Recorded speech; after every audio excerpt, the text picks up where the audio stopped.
जय हिंद दोस्तों, मैं मानिक नायक आप सबको अपने YouTube चैनल पे वेलकम करता हूं। आज हम लोग SSC MTS 2023 का 2022 का सेट नंबर 51 को डिस्कस करने वाले हैं। टोटल जो एग्जाम होता है वो 57 सेट में एग्जाम होता है और हम इसके 51 नंबर सेट को डिस्कस करें। इसका PDF आप हमारे Telegram channel mock test GK से डाउनलोड कर सकते हैं। मॉक टेस्ट GK से डाउनलोड कर सकते हैं, डायरेक्ट को मिल जाएगा। प्राचीन काल में कमकार शब्द का शब्द आपका भूमिहीन खेतिहर मजदूरों के लिए किया जाता था। तो कमकार जो शब्द है ये आपका भूमिहीन खेतिहर मजदूरों के लिए किया जाता था।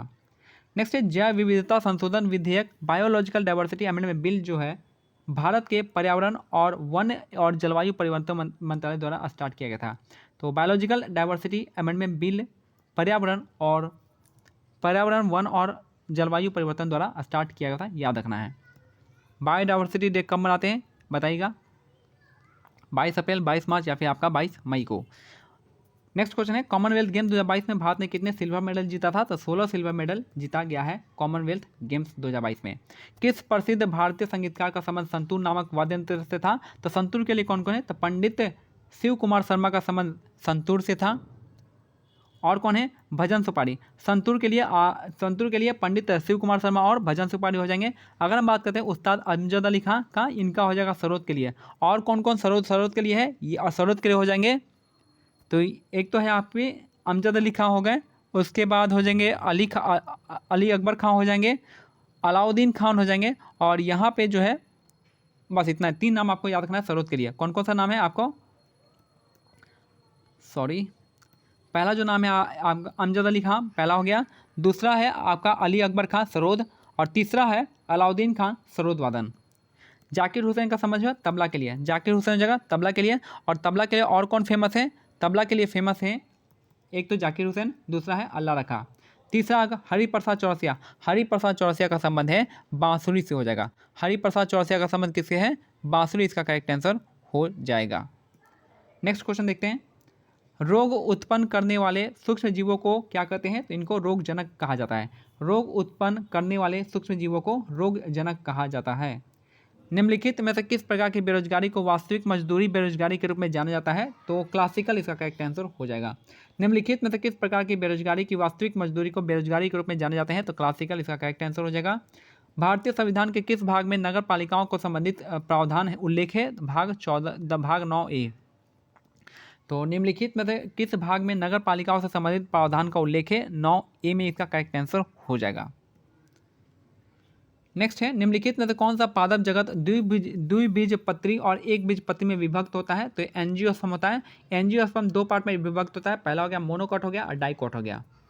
एंजियोस्पर्म क्या होता है? इसमें कवर होता है, इसमें कवरिंग होता है। एंजियोस्पर्म में कवरिंग होता है। जिम्नोस्पर्म जो होता है इसमें कवरिंग नहीं होता है, ये आपका खुला होता है, नेकेड होता है, नंगा होता है। ब्रायोफाइटा क्या कहता है? ब्रायोफाइटा को हम प्लांट जगत का एम्फीबियन कहते हैं। और ब्रायोफाइटा में क्या क्या आता है? ब्रायोफाइटा में आएगा मॉसेस आएगा, लीवर वॉट्स आएगा और आपका हॉर्न वॉट्स आएगा। टेरिडोफाइटा क्या होता है? टेरिडोफाइटा में जो आपका इसके पास कोई भी आपका बॉडी स्ट्रक्चर नहीं होता है। नेक्स्ट है संगीत नाटक अकादमी पुरस्कार से सम्मानित किस पूर्व मिस इंडिया को ने पश्चिम में भारतीय शास्त्रीय नृत्य को लोकप्रिय बनाया था? ये थे इंद्राणी रहमान थी। संगीत नाटक अकादमी पुरस्कार से सम्मानित किस पूर्व मिस इंडिया ने पश्चिम में भारतीय शास्त्रीय नृत्य को लोकप्रिय बनाई थी? इंद्राणी रहमान इसका करेक्ट आंसर हो जाएगा। निम्नलिखित में से किसने 2022 में पुरुष एकल का पेरिस मास्टर खिताब men single Paris master title जीता है? होल्गर रून ने जीता है। तो पेरिस मास्टर होल्गर रून से इसका करेक्ट आंसर हो जाएगा। नेक्स्ट है किस स्वतंत्रता सेनानी को भारतीय की क्रांति की जननी यानी mother of the Indian revolution के तौर पे जानते हैं? यही मैडम भिकाजी कामा। और इन्होंने जो जर्मनी के स्टुटगार्ट में इन्होंने झंडा फहराया था विदेशी भारत में पहली बार।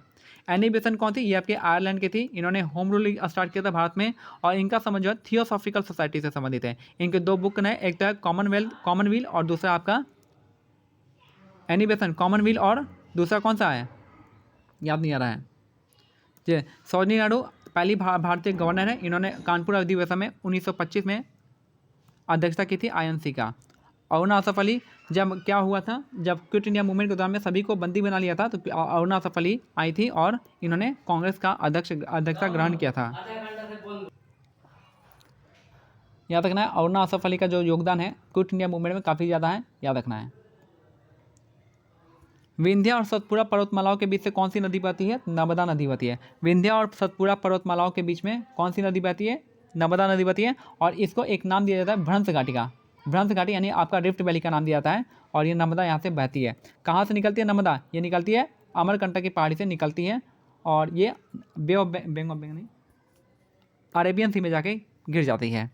गोदावरी कहाँ से निकलती है? त्र्यंबकेश्वर के नासिक से निकलती है गोदावरी नदी और ये कहाँ गिरती है? बे ऑफ बंगाल में ही जाके मिलती है और इसी को वृद्धा गंगा कहते हैं, दक्षिण गंगा कहते हैं, दक्षिण गंगा, वृद्धा गंगा और इसको कहते हैं। महानदी आपको पता होगा, महानदी कहाँ से निकलती है? महानदी निकलती है अमरकंटक की पहाड़ी से और ये मिलती है बे ऑफ बंगाल में। सोन नदी ये भी आपका अमरकंटक से निकलती है और ये कहाँ पे मिलती है? गंगा से मिल जाती है। भारतीय संविधान का निम्नलिखित में से कौन सा भाग पंचायतों से संबंधित है? पंचायत से संबंधित भाग 9 हो जाएगा। पंचायत से संबंधित भाग 9 इसका करेक्ट आंसर हो जाएगा। भाग 1 में क्या है? भाग 1 में क्या हो जाएगा? भाग 1 में आपका क्या है? ये आपका 14 स्टेट और 8 यूटी, मतलब 28 स्टेट और 8 यूटी है।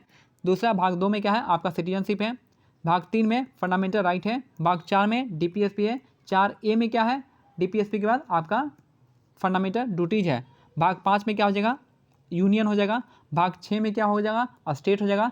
भाग 7 निरस्त हो गया है। भाग 8 में यूटी हो जाएगा। उसके बाद भाग 9 आता है। भाग 9 में क्या आएगा? पंचायत आ जाएगा।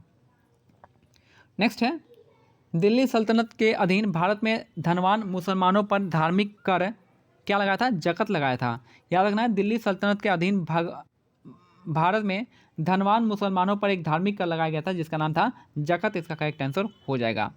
नेक्स्ट है, वित्त वर्ष फाइनेंशियल ईयर 2020-21 के लिए कौन सा देश दुनिया में इस कच्चे इस्पात का दूसरा सबसे बड़ा उत्पादक है? तो क्रूड ऑयल का जो है सबसे दूसरा सेकंड नंबर पे आपका भारत आता है। क्रूड स्टील पे भारत जो है सेकंड नंबर पे आता है। भारतीय लघु उद्योग विकास बैंक यानी SIDB भी है आपका, small industrial development bank of India जो है 1988 में इसकी स्थापना हुई थी। याद रखना है। इसकी जो आपका किसके द्वारा विनियमित किया था? सारे बैंक जो आपका RBI के द्वारा विनियमित होता है, सारे बैंक। नेक्स्ट है, विरूपाक्ष मंदिर कहाँ पे है? हम्पी में। विरूपाक्ष मंदिर कहाँ है? हम्पी में हो जाएगा। याद रखना है, विरूपाक्ष मंदिर कहाँ पे? हम्पी में। हम्पी किसकी राजधानी थी? विजयनगर साम्राज्य की राजधानी थी। भारतीय संविधान के अनुच्छेद 40 जो है ग्राम पंचायतों के गठन के लिए किया गया कौन सा है? राज्य का नीति निर्देशक तत्व है।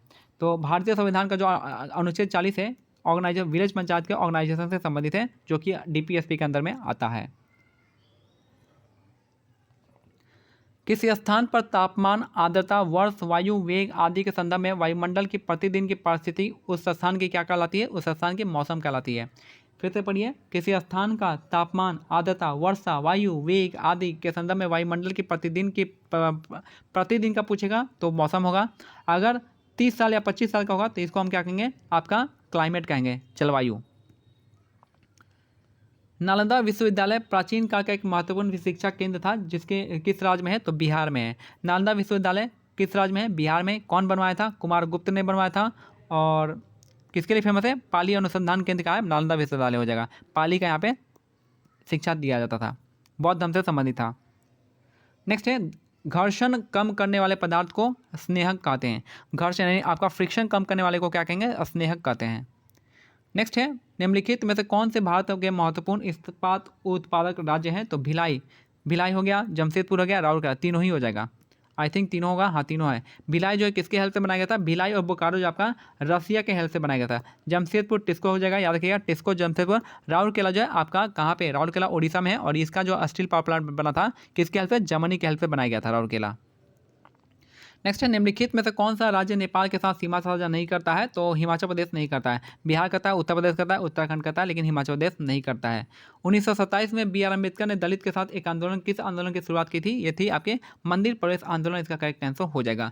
1927 में BR अम्बेडकर ने दलितों के साथ किस आंदोलन की शुरुआत की थी? मंदिरों में प्रवेश किया, मंदिर प्रवेश आंदोलन के साथ किया था। याद रखना है।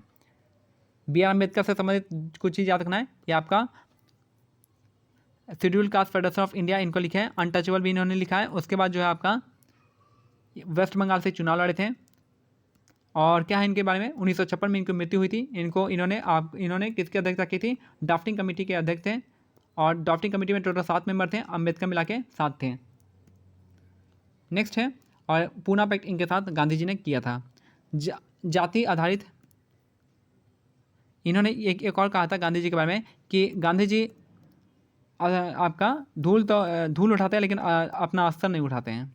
इस टाइप का कहा था। आदि जनजाति द्वारा मनाया जाने वाला सोलुंग त्यौहार किसका संबंध किस राज्य से? तो सोलुंग जो आपका अरुणाचल प्रदेश हो जाएगा। सोलुंग जो हो जाएगा अरुणाचल प्रदेश हो जाएगा, याद रखना है। तो सोलुंग जो है आपका कहाँ पे? अरुणाचल प्रदेश हो जाएगा, याद रखना है। तो हिमाचल प्रदेश में कौन सा जनजाति मिलता है? हिमाचल प्रदेश में आपका गद्दी जनजाति मिलता है, काफ़ी फेमस है गद्दी जनजाति। तो ये मेरा आज का सेट। मध्य प्रदेश का बात करें, मध्य प्रदेश में गोंड मिलता है, गोंड मिलता है, भील मिलता है। गोंड और भील आपका मध्य प्रदेश में मिलेगा। हिमाचल प्रदेश में गद्दी मिल जाएगा। आंध्र प्रदेश का आप देख लीजिएगा चेंचू का सकते, चेंचू आपका आंध्र प्रदेश तमिलनाडु का मिलता है। तो ये हमारा आज का सेट कंप्लीट होता है। मिलते हैं अगले सेट में, तब तक के लिए क्या करना है, टेलीग्राम चैनल का लिंक जो है डिस्क्रिप्शन में दिया गया, आप उसको ज्वाइन कर सकते हैं। जय हिंद।